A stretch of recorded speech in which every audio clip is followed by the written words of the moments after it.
Здравствуйте все! Добро пожаловать на канал Магия Песка. Дорогие мои зрители, всех вас сердечно благодарю за ваши лайки, хорошие добрые комментарии, за вашу поддержку, за ваши просмотры. Земной вам поклон. Давайте сегодня сделаем отсыпочку на вас, а вернее на предложение. Предложения, которые вы совсем скоро получите. И заодно посмотрим, что вы примете, какое предложение вы примете и от какого предложения вы откажетесь. Загадайте, пожалуйста, на себя. Загадайте, пожалуйста, свой срок. Я рекомендую не загадывать больше, чем месяц. И давайте посмотрим. Я прошу высшие силы дать мне возможность ответить на все ваши вопросы и послать для вас только самую важную, нужную и полезную информацию.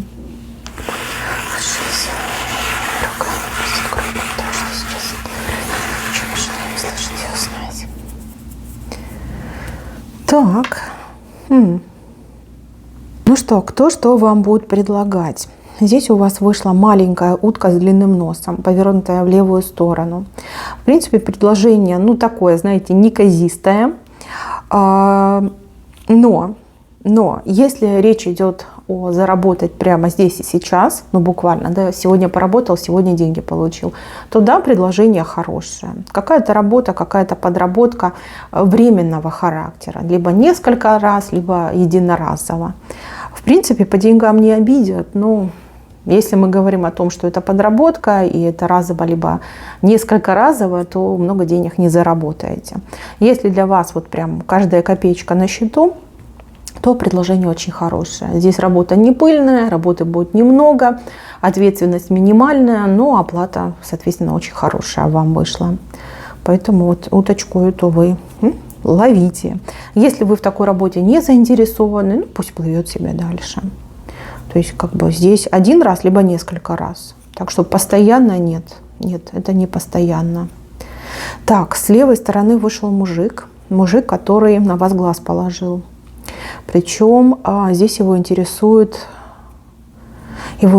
отношения именно интимного характера. То есть хочет, чтобы вы стали его любовницей. Да.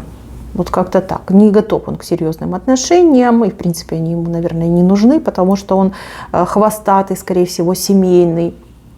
Семья, большая семья, там детей много, либо там несколько раз семейный, там, может, алиментов до хрена у него. Хочется именно вас как женщину. Вот глаз положил, на вас глаз как горит, да, и чресла чешутся. И вот этот мужчинка будет вас обхаживать. Что противно? Противно, что он вам не скажет напрямую, что вот я тебя хочу именно в качестве любовницы. Но при этом может вам там рассказывать, что я такой порядочный, что я мечтаю о семье, я хочу себе жену. Но вот хочу сначала попробовать. Да? Значит, девочки, гоните его куда подальше. Да, я вижу, что вы его прогоните. Что же делается-то такое, да, на белом свете? Нет бы прямо сказал, вы бы его и прямо послали.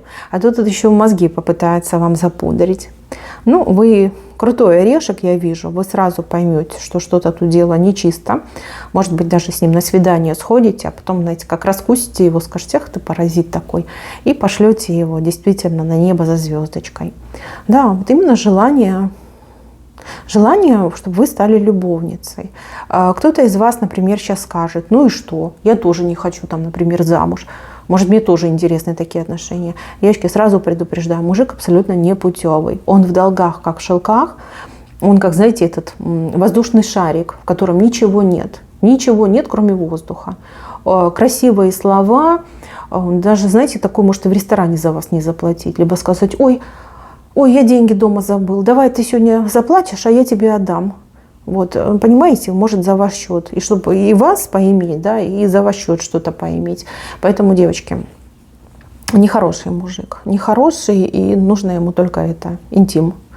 Больше ему ничего не нужно. И желательно, чтобы его еще там покормили, поухаживали за ним, не знаю, там, постирали, поубирали за ним. И все. Абсолютно никакущий, ничего дать вам не может. Да и в постели он так себе, понимаете. Так себя, и неинтересно будет. И неинтересно, и пресно и вообще скажете: фу, какая гадость. Откажете вы ему, откажете, либо с первого раза откажете, вот поймете сразу, кто он такой, либо сходите с ним на свидание и потом, как поймете, так сразу и откажете, кто перед вами, да, и чего ему надо на самом деле. Так, идем дальше. Здесь выходит предложение: либо купи у меня что-нибудь, либо продай мне что-нибудь. Да, и так может отыграться. Вы все разные, и у каждого отыграется по-своему. Если мы говорим про продай, не продавайте, потому что человек явно будет сбивать цену, занижать цену, и это будет очень нагло, это будет некрасиво, и вы в убыток уйдете, да, в убыток. Зачем вам это надо? Если будут предлагать у вас что-то купить, да, типа купи у меня, то здесь вы можете в плюс уйти, да, потому что человек очень будет заинтересован продать свою вещь, и может, если вы будете торговаться, может вам конкретно уступить. То есть вы в плюсе, вы в выигрыше, вы экономите деньги.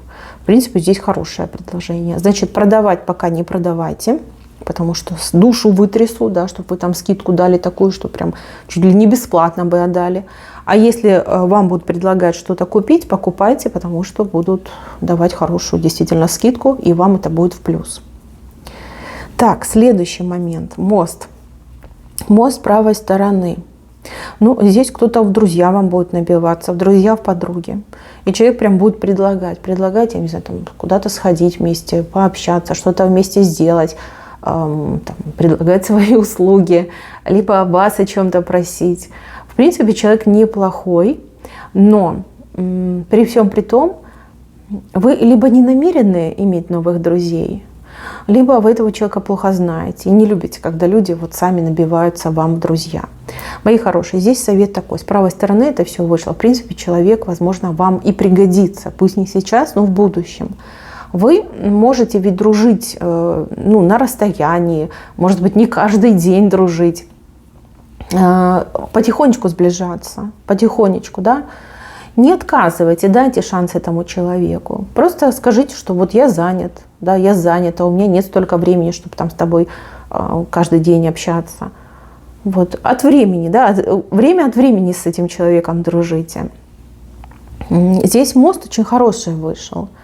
На будущую перспективу. Не сейчас, на будущую перспективу. А если вы человеку так и скажете: да, я не хочу, да, мне не интересно, да, ты мне не нравишься, то этот человек, конечно, развернется и уйдет навсегда из вашей жизни. Да, и больше вам дружбу предлагать не будет. Вот, будьте немножечко так пообходительней, что ли, да. Немножко обыграйте эту ситуацию. Если вам действительно вот прям некогда дружить, так и скажите, что мне сейчас некогда. Некогда и все. Я не против, но мне сейчас некогда. Вот, и человек поймет. Может быть, даже какую-то помощь свою предложит. Почему нет? Так, идем дальше. Здесь женщина пожилая, в возрасте, будет предлагать вам какую-то договоренность. Договоренность.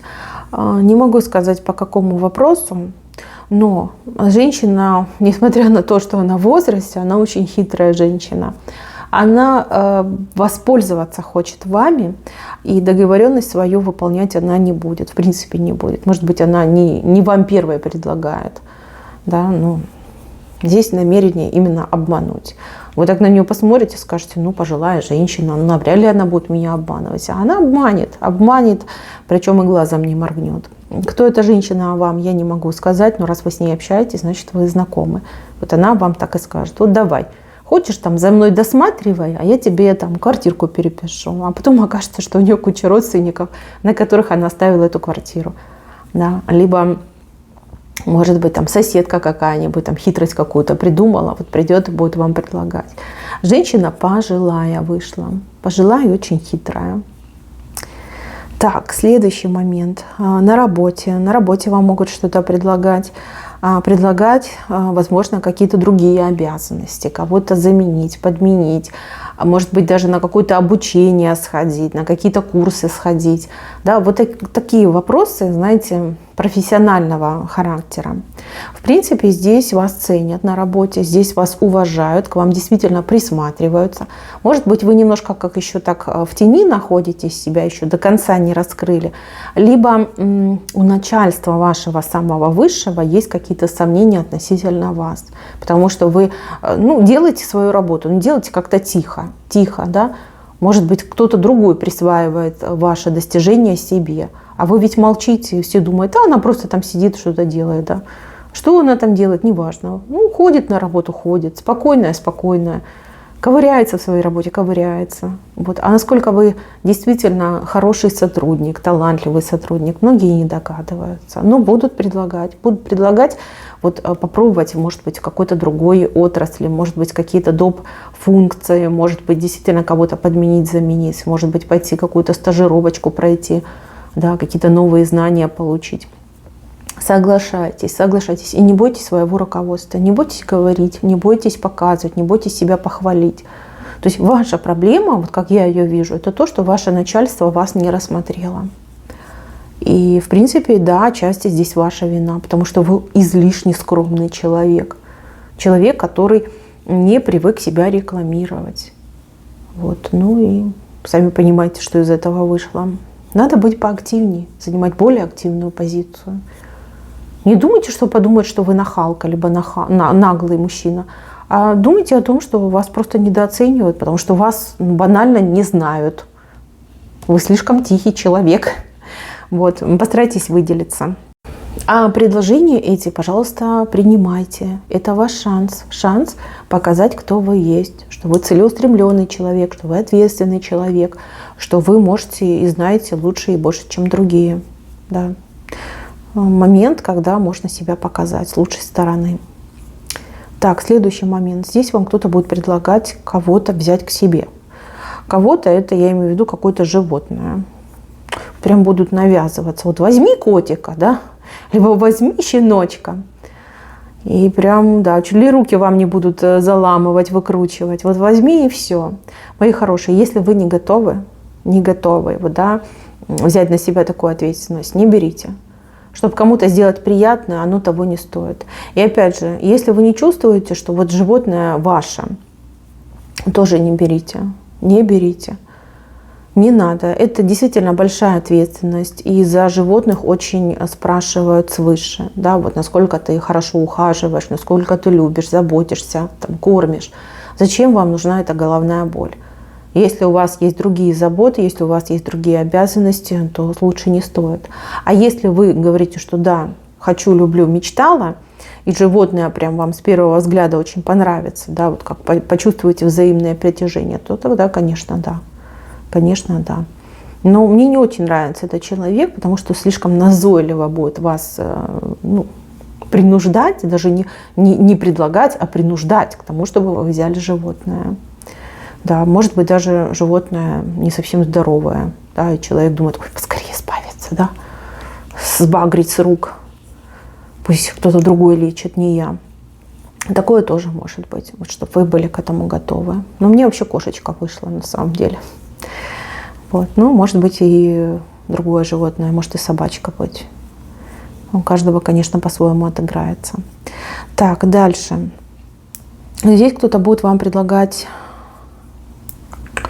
либо какие-то услуги, либо, в принципе, услуги.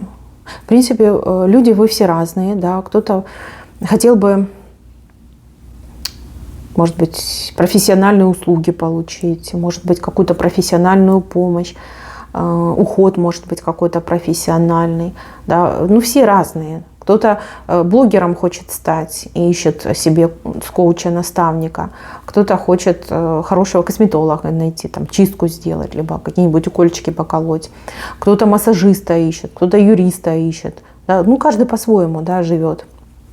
Вот я вижу человека, который прям звезду себе на лбу нарисовал и говорит: вот я, царь и бог, смотрите, какой я крутой, давай, плати мне, значит, деньги, я буду тебе тут услуги оказывать.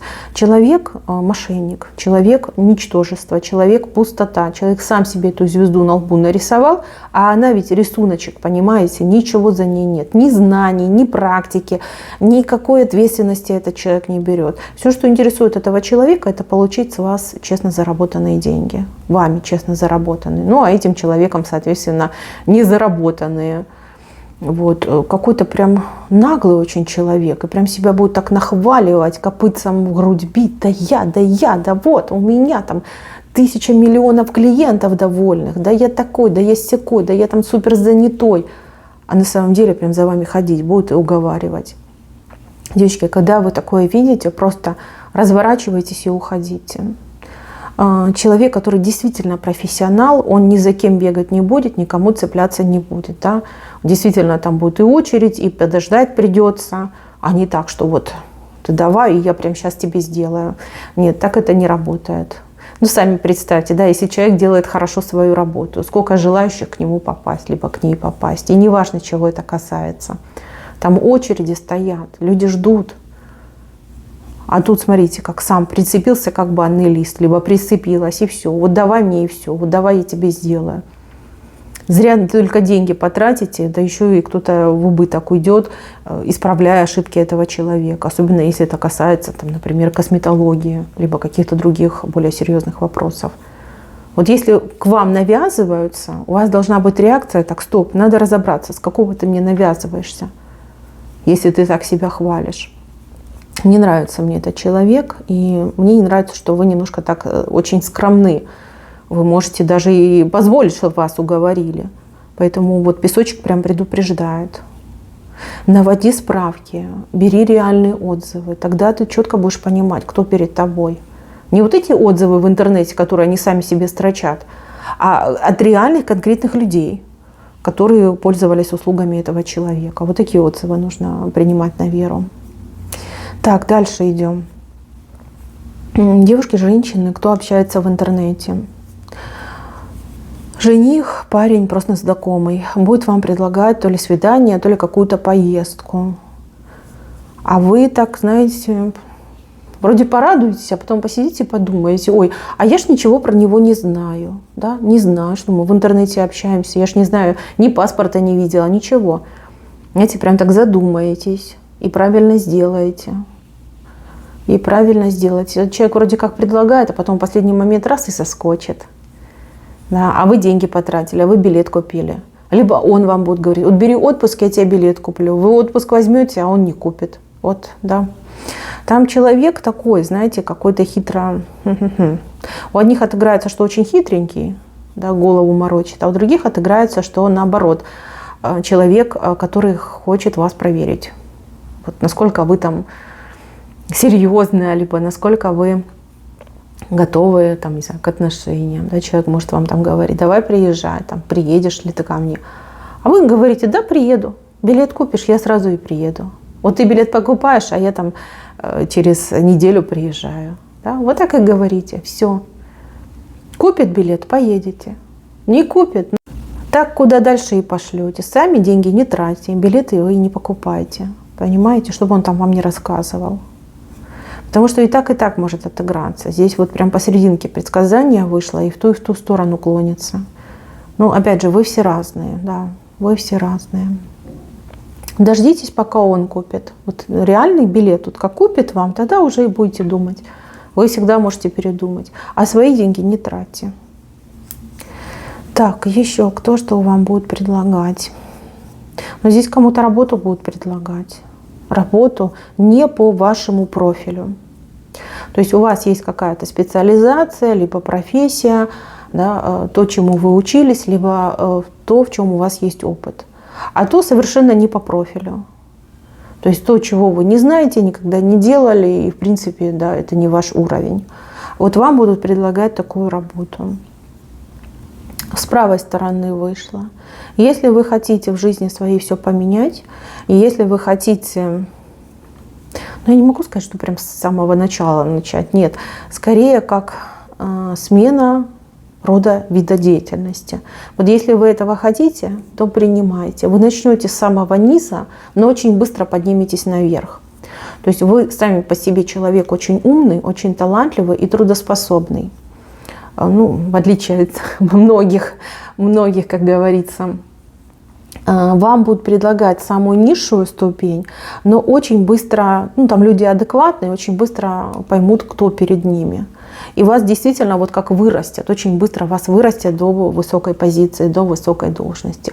Но нелегко придется, потому что все нужно будет там переучиваться. Опять же, тут момент самоуважения, когда человек говорит, ну как, я же уже чего-то достиг, что же я опять в самый низ-то опускаюсь. Конечно, это дело ваше, выбор ваш, но хотите крутую карьеру, я бы сказала, головокружительно-стремительную карьеру, пробуйте. Хотите оставить все как есть, либо хотите эту мнимую стабильность, которая у вас в сегодняшнем дне, оставайтесь на том месте, где вы есть. Да, как-то так идет. Так, еще предложение. Ну, тут такое предложение мутное. Скорее всего, как на какой-то праздник сходить, либо куда-то с какими-то людьми сходить, может быть, знаете, как что-то отметить, как-то весело провести время. Вот все, что связано с алкоголем, с употреблением алкоголя, то есть кому-то домой пойти выпить, сходить в какой-нибудь там бар, ресторан выпить, да, в какую-нибудь там баню, сауну. Вот где будут пить алкоголь, лучше не ходите, лучше не принимайте такое предложение. Мне не нравится это предложение, оно такое, знаете, там что-то нехорошее происходит. И это все нехорошее связано именно с алкоголем. Вот, либо алкоголь какой-то паленый будет, да, можно отравиться, не дай бог. Либо люди в состоянии алкогольного отравления, ну, пьяные, да, могут что угодно там устроить. От скандалов до драк, до каких-то прям серьезных неприятностей. Вот лучше избегайте. Вот вы загадали свой срок, да, избегайте в это время посещать вот такие вот места, где будет распитие алкоголя. Чтобы здоровье сохранить и нервную систему, понимаете, и не впасть в какие-то неприятные истории, вляпаться. Поэтому лучше не надо, избегайте. Так, и венец. В венце у меня человек с большим букетом цветов. Человека вы этого знаете, и между вами и этим человеком какая-то кошка черная пробежала. То есть, скорее всего, вы поссорились, скорее всего, вы не общаетесь, либо даже какая-то обида у вас есть на этого человека. Человек идет с этим букетом, чтобы с вами помириться. У кого-то в прямом смысле слова человек подарит букет, а у кого-то будет букет из извинений. Да, прям скажет, он без попутал, да, прости, извини, хочу помириться. Девочки, в венце вышло, это высшие силы так желают. Желают, чтобы вы с этим человеком помирились. Здесь какая бы обида, претензии не были к этому человеку, вас высшие просят и призывают его либо ее простить. Это надо сделать, надо. Ну такая воля высших сил. Найдите в себе хоть каплю милосердия и этого человека простите. Простите, примите ее либо его извинения и постарайтесь тихо, мирно договориться. Это не значит, что вы там прям должны кинуться в объятия, расцеловать, да, там, к себе приблизить. Нет, вы можете просто человека простить. Простить и забыть в лучшем случае, в худшем, там, просто отстраниться от этой ситуации, да, и просто начать общаться. Этот человек вам в жизни нужен. Этот человек вам в жизни еще пригодится. Поэтому лучше помириться именно сейчас. Это важно. Важно для вас и для вашего будущего. Так, мои хорошие, на этом все. Спасибо всем за внимание. Всем пока-пока.